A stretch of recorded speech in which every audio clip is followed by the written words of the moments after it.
Hai semuanya, balik lagi dengan channel pemersatu sekelurahan yang tentunya nggak ditunggu-tunggu umat manusia. Apa kabar kalian semua? Puasa aman kan? Oh tentu, jangan lupa maksiatnya ya. Seperti pada umumnya, salah satu film permintaan kalian yang gak ada akhlak yang berjudul 13 Cara Memanggil Syaitan langsung ke referensi bahwa film ini akan menceritakan seonggok buku vocab yang dimana buku itu dikutuk dan membawa malapetaka bagi yang memegangnya. Jadi gimana kah? Intro. Silih berganti dimasuki tapi kagak mati. Bergoyang lagi lanjut sampai pagi. Ada yang rela pacaran demi dapat yang gratisan. Doi dijual lalu hasilnya dipakai buat. Selamat datang di channel Zura14 dan selamat menonton. Prolog bentar, wahai pemirsa, bahwa ada seekor betina penunggu perpustakaan yang ditunggu oleh seonggok hantu gitu. Lalu wanita itu melihat buku tergeletak di bawah rak. Dan wanita itu melihat semua buku terjatuhan sendiri. Ketika ingin berlari, wanita itu dihentikan beberapa hantu. Bahkan wanita itu bertemu dengan hantu yang amat sangat cantik dan rupawan. Sampai akhirnya hantu itu membunuh wanita penjaga perpustakaan tersebut. Setelah itu, jasadnya dibuang ke tempat pembuangan sampah. Sungguh tipikal hantu yang laknat. Sudah dibunuh, dibuang pula ke tempat sampah. Heran.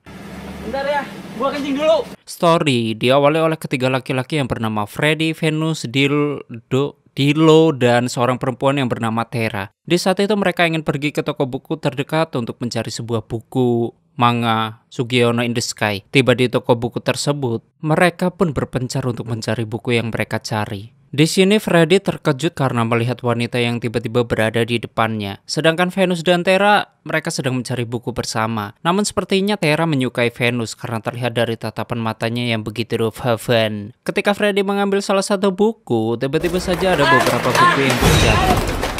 Pemilik toko yang bernama Rusli langsung menghampiri Freddy, begitupun dengan Venus dan Tera. Di sini Rusli meminta ganti rugi kepada Freddy atas ulahnya tersebut. Seketika Dilo datang. Dilo dengan sengaja menyenggol rak agar celana dia robek dan meminta ganti rugi kepada pemilik toko.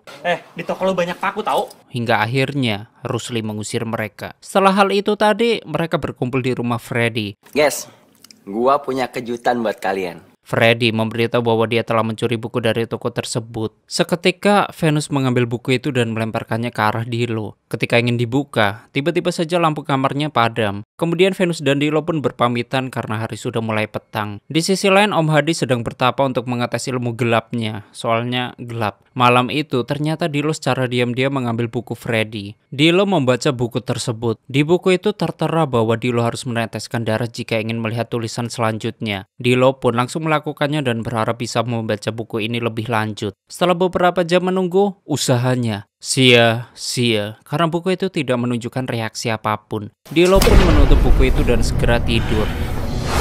Pagi harinya, Freddy, Venus, dan Tera berada di kantin kampus mereka. Freddy memberitahu bahwa bukunya semalam telah hilang. Tak berselang lama datanglah dua orang perempuan yang bernama Sonya dan Essie. Untung nggak medium atau hard gitu. Seketika Freddy menghampiri Sonya dan Essie, tapi sayangnya dia dicuekin. Sungguh sedih sekali. Di sini, Sonya dan Essie menghampiri Venus dan Tera. Terlihat dari sikap Sonya yang baik kepada Venus. Sepertinya Sonya menyukai Venus. Di saat itu Tera terlihat jealous karena melihat Sonya dekat dengan Venus. Lalu, Freddy menelpon Dilo karena Dilo tak kunjung datang. Akan tetapi, Dilo sudah berada di belakangnya. Dilo mengembalikan buku milik Freddy karena Dilo merasa bahwa buku itu tidak ada tulisannya. Tapi anehnya Dilo melihat tulisan di halaman pertama bahwa setiap ingin membaca ke halaman berikutnya, dia harus meneteskan darah Ferawan. Namun Dilo tak melihat apapun yang keluar dari buku itu. Kemudian Freddy pergi ke kamar mandi. Freddy melihat buku itu dan anehnya ada nama mereka bertiga. Serem banget. Gua harus kasih tahu mereka. Setelah itu mereka membicarakan hal itu di rumah Freddy. Venus masih bingung kenapa nama dan sidik jari mereka berada di buku tersebut. Lalu Freddy merasa bahwa setiap orang yang memegang buku ini, maka otomatis nama dan sidik jari mereka membekas di buku tersebut. Dilo menyalahkan Freddy karena semua ini adalah ulahnya Freddy. Mereka berdua pun bertengkar hingga Venus menenangkan mereka. Venus merasa bahwa buku ini adalah milik tukang sulap. Ketika Freddy sedang sendirian, Freddy membaca buku tersebut. Di buku itu tertulis bahwa mereka sudah diterima oleh buku laknat itu. Dan Freddy harus memberikan darahnya terlebih dahulu. Kalau minta pizza gua kasih. Tapi seketika Darah keluar dari hidungnya dan menetesi buku tersebut. Tak berselang lama seorang wanita muncul di hadapannya, namun Freddy tidak bisa melihat wanita itu. Malamnya, Venus bermimpi sedang berkimpoi dengan seorang wanita. Begitupun dengan Dilo. Di saat Dilo sedang berendam, Dilo melihat wanita yang sedang menikmati tubuhnya. Setelah terbangun, mereka menyadari bahwa itu semua hanyalah mimpi. Tapi Dilo melihat titiknya telah basah oleh darah. Waduh. Pagi harinya mereka memberitahu Freddy atas mimpinya semalam. Dilo takut jika ada apa-apa dengan titiknya. Freddy mengajak Dilo untuk konsultasi ke dokter kelamin, namun Dilo dia menolaknya karena mayu. Dan Freddy merasa bahwa apa yang terjadi kepada mereka itu ada hubungannya dengan buku kuno. Freddy berkata seperti itu karena Freddy sudah membuktikannya dan bukan hanya properti sulap. Setelah mereka membaca, mereka harus mencukur setengah dari alis mereka. Di sini Freddy sudah melakukan perintah itu. Dildo kembali menyalahkan Freddy karena sudah mengambil buku itu. Kita harus cari orang pintar nih. Omnya Tera. Tapi Dilo menolaknya karena Dilo ingin membuktikannya terlebih dahulu karena takut tertipu oleh buku ini. Kemudian Venus meminta alat cukur kepada Freddy. Di sisi lain, Tera tengah asik membaca bukunya sambil melihat foto Venus. Tera merasa bahwa tidak seharusnya Tera menyukai Venus begitupun dengan Sonya. Gak seharusnya gue jatuh cinta sama cowok seganteng dia. Malamnya, ketika Dilo ingin membeli minum di sebuah warung, tak berselang lama Venus dan Freddy melihat banyak hantu yang mengitari Dilo. Buruan masuk! Namun karena Dilo sendiri yang belum mencukur alisnya, Dilo tak melihat hantu satupun di depannya. Lalu Venus memaksa Dilo untuk segera masuk ke mobil. Di dalam mobil, Dilo bertanya-tanya kepada mereka. Lihat apaan? Mendingan ya, lo cukur tuh alisnya. Serius lo? Lalu Dilo mencukur alisnya. Setelah dicukur, Dilo melihat banyak hantu di belakang mobil mereka. Kemudian mereka menuju rumah Tera untuk meminta bantuan omnya. Di saat itu, Om Hadi masih berlatih untuk menambah kekuatan supernya. Tiba di rumah Tera, Tera menyuruh mereka untuk duduk terlebih dahulu karena Tera ingin memanggil Om Hadi. Ketika itu, mereka memeriksa apakah hantu itu masih mengikuti mereka. Seketika Om Hadi dan Tera sudah ada di belakangnya. Setelah Om Hadi memeriksanya, hantu itu langsung hilang seketika. Lalu kita kembali ke topik para pemirsa bahwa Om Hadi sudah mengetahui kejadian yang mereka alami dari Tera. Tera menyuruh mereka untuk membuka kacamatanya. Om Hadi juga meminta buku kuno tersebut. Mereka meminta Om Hadi untuk memusnahkan buku itu, namun sudah terlambat karena mereka sudah berada di lingkaran alam arwah. Seketika Freddy teriak sendirian meratapi nasibnya, sedangkan yang lainnya hanya tercengang melihat Freddy. Om Hadi menceritakan tentang buku ini, bahwa dahulu kala hiduplah seorang wanita cantik dan rupawan. Dia bernama Putri Jingga, keturunan jin dan manusia di langit yang biru. Semasa hidupnya, Jingga seorang tukang tenun yang paling ditakuti. Tak seorang pun yang menumpas kejahatannya, sebab dia sudah menyekutukan dirinya dengan iblis. Sepanjang hidupnya, Jingga selalu menjadi sumber malapetaka. Karena dia selalu menyempurnakan ilmu hitamnya dengan membunuh banyak manusia. Hingga pada suatu ketika, Jingga menulis satu kitab yang berbahaya dengan berisi 13 cara memanggil setan. Yang ternyata rohnya masih bersemayam di kitab ini. Ke-13 cara itu yang digunakan Jingga untuk melaksanakan nafsu dan murkanya. Namun, alam tak menginginkannya, dan pada suatu malam di depan tempat tinggalnya yang terasing, tubuhnya hancur lebur karena tersambar petir. Tetapi ikrar yang sempat diucapkan sebelum kematiannya ternyata menjadi kenyataan. Jadi gimana dong Om? Sayangnya di sini Om Hadi masih belum bisa membantu mereka, tapi Om Hadi akan terus memantau perkembangan dari jarak jauh. Venus sayang, gue pengen bisa meledak. Di sisi lain, Sonya yang lagi kangen dengan Venus mencoba menelponnya, namun tidak diangkat oleh Venus.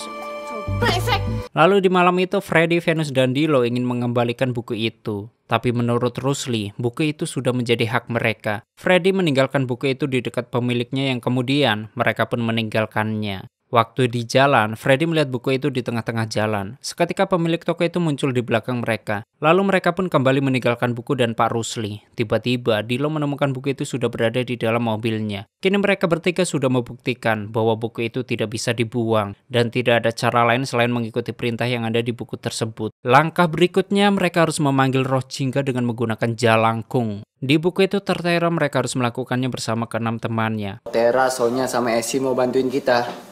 Gua mau nyewa villa. Tiba di villa yang disewa Freddy, Sonya dan Esi tampak senang. Kemudian Venus mengajak mereka semua untuk masuk ke dalam. Tapi ada yang janggal. Sepertinya Terra jealous karena Sonya dekat dengan Venus. Lalu mereka pun menutup semua jendela agar tidak ada orang yang tahu. Venus dan Terra, mereka juga mempersiapkan lilin yang akan melingkari mereka nantinya. Mereka saling berpegangan tangan dan membaca mantra-mantra untuk memanggil setan. Datang tak dijemput, pulang tak diantar. Setelah beberapa kali mencoba, usaha mereka sia-sia karena menurut Venus, nama Terra, Sonya, dan Essie belum tertulis di buku ini. Kemudian Terra, Sonya, dan Essie harus memegang buku ini terlebih dahulu. Dan benar saja, nama mereka otomatis tertulis di buku tersebut. Lalu Venus kembali membaca mantranya dan diikuti oleh teman-temannya. Jangan di sini ada pesta kecil-kecilan. Datang tak dijemput, pulang tak diantar. Seketika Sonya pingsan dan Venus mencoba membangunkannya. Tak berselang lama, wajah Sonya berubah menjadi gelam dan bertaring. Venus pun melepaskan Sonya, sedangkan Sonya berubah menjadi seonggok Putri Jingga. Putri Jingga mengambil jari langkungnya dan berniat membunuh mereka semua. Di sini, tidak ada yang bisa menghalangi Putri Jingga. Mereka pun kocar-kacir menyelamatkan diri mereka masing-masing. Venus dan Terra masuk ke sebuah ruangan dan mengganjal pintunya, sedangkan Venus, dia meminta maaf kepada Terra karena Terra masuk ke dalam permainan ini. Tapi Terra tidak sama sekali menyalahkan Venus karena semua ini sudah takdir. Seketika, jalangkung itu menembus pintu dan membuat Terra semakin ketakutan. Di saat itu Freddy dan Dilo bersembunyi di belakang kursi. Bahkan Dilo menemukan buku itu tergeletak di kursinya. Setelah membaca halaman berikutnya, Dilo harus berkempoy dengan orang yang berada di sebelah kirinya agar setan yang masuk ke tubuh Sonya akan segera pergi. Gue disuruh ngesek sama orang yang ada di sebelah kiri gue.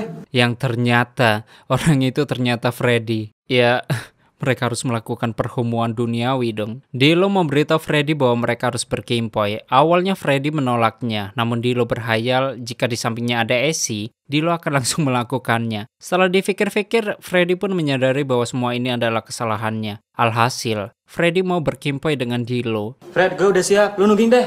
Lalu Dilo pun menancapkan titiknya ke Vandet Freddy. Tak berselang lama, Essie pun keluar dari tempat persembunyiannya dan melihat Dilo dan Freddy sedang tusbol. Kemudian datanglah Venus dan Terra sambil membawa Sonya yang pingsan. Freddy menyuruh Venus untuk membaca perintah selanjutnya. Seketika Essie menghentikan Venus. Namun Venus menjelaskan bahwa mereka harus menyelesaikan perintah setan ini hingga cara yang ke-13.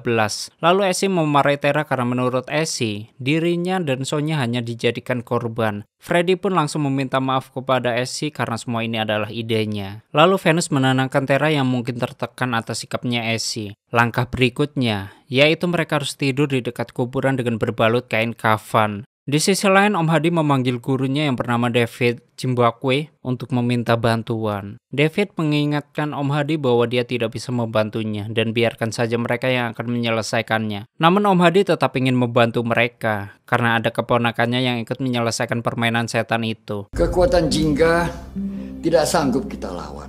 Hanya dengan melakukan perintah di buku itu yang harus dilakukan sampai selesai. David juga meminta Om Hadi untuk berhati-hati jika mengawal mereka. Setelah menemukan kuburan, sebelum mereka tidur, Venus memberi pesan kepada mereka bahwa mereka tidak boleh tergoda sedikit pun. Selang beberapa jam, banyak setan keluar dari dalam kuburan yang akan menggoda mereka. Di sini Venus, Freddy, dan Dilo lolos dari godaan setan tersebut. Sementara Dilo, dia menghirup bau wangi. Seketika ada seorang wanita yang memberitahu Dilo bahwa Dilo telah dikerjai oleh Venus dan Freddy. Lalu Dilo membantu wanita itu untuk berdiri dan wanita itu mengajak Dilo untuk berkimpoy. Yang pada akhirnya Dilo terbuai oleh godaan wanita itu hingga akhirnya Dilo balik ke lobi. Sebenarnya Venus mendengar suara Dilo. Namun Venus menganggap bahwa itu bukan suara Dilo, begitupun dengan Freddy. Setelah itu, mereka menyadari bahwa Dilo sekarang sudah meninggoy. Kini Sonya dan Essie semakin ketakutan atas kejadian tersebut. Essie mengajak Sonya untuk pulang sementara Terra juga menyesal karena ikut-ikutan dalam permainan ini.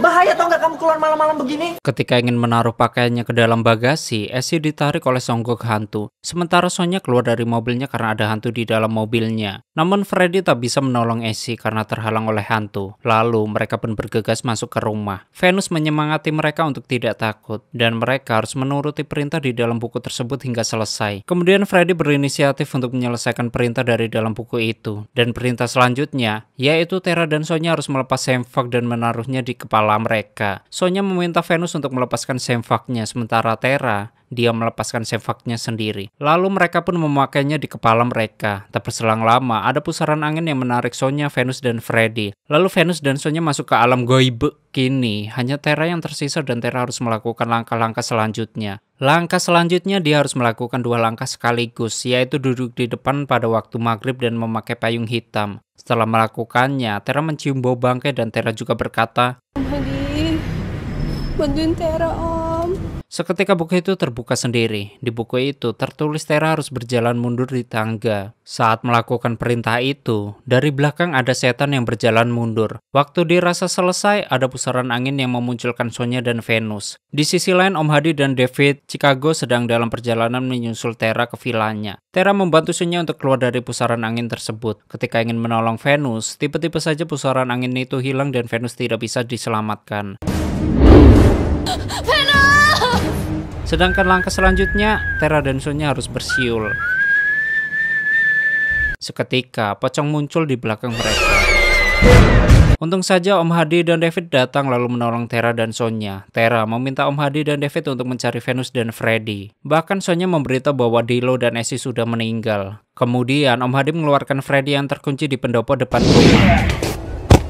Lalu David menyuruh mereka untuk membawa Freddy ke dalam rumah, yang pada akhirnya David berhasil membuat Freddy terbangun. Awalnya Terra dan teman-teman tidak bisa melakukan perintah dari buku itu, tapi menurut David, mereka harus menyelesaikan perintah yang ada di buku itu, karena Om Hadi dan David tidak bisa membantu mereka. Freddy harus menoleh ke kanan dan ke kiri sebanyak 32 kali di depan cermin. Sementara Terra harus membunuh kucing berwarna hitam. Di sini Terra berhasil membunuh kucing hitam dan membawa kepalanya. Lalu Terra memperlihatkan kepala kucing itu ke Sonya. Namun tak disangka, kepala kucing itu berubah menjadi kepala manusia. Seketika banyak sekali setan yang mengelilingi Terra. Untung, Om Hadi dan David datang tepat waktu, sehingga setan itu dapat diusir oleh David dengan tongkat saktinya. Tak berselang lama Freddy teriak meminta tolong. Akan tetapi, mereka sedikit terlambat sehingga Freddy tewas terbakar. Sementara Venus, dia masih berada di dalam alam goib bersama Putri Jingga.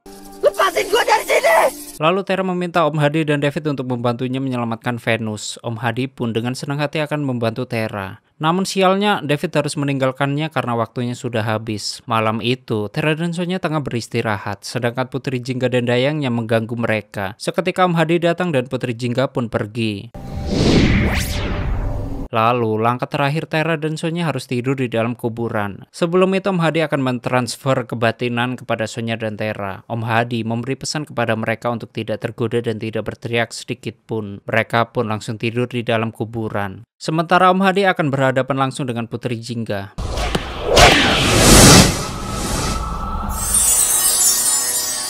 Putri Jingga dan Om Hadi saling bentrok ilmu.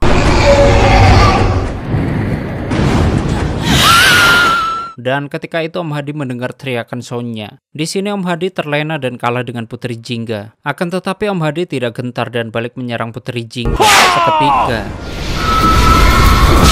Kitab dan Putri Jingga menghilang. Terra langsung menarik Venus. Namun menurut Om Hadi, Venus sudah meninggal bersama dengan Sonya. Akibat kejadian itu, kini Terra menjadi depresi dan tinggal di sebuah rumah sakit jiwa dengan membawa kitab tersebut. Di saat Terra sedang duduk, Terra diajak oleh perawat ke sebuah gudang. Di dalam gudang itu, perawat itu ingin memperkosa Terra. Namun dengan senang hati, Terra menuruti nafsu sang perawat. Ketika menjilat perut si perawat itu, Terra menggigitnya hingga kesakitan dan tamat.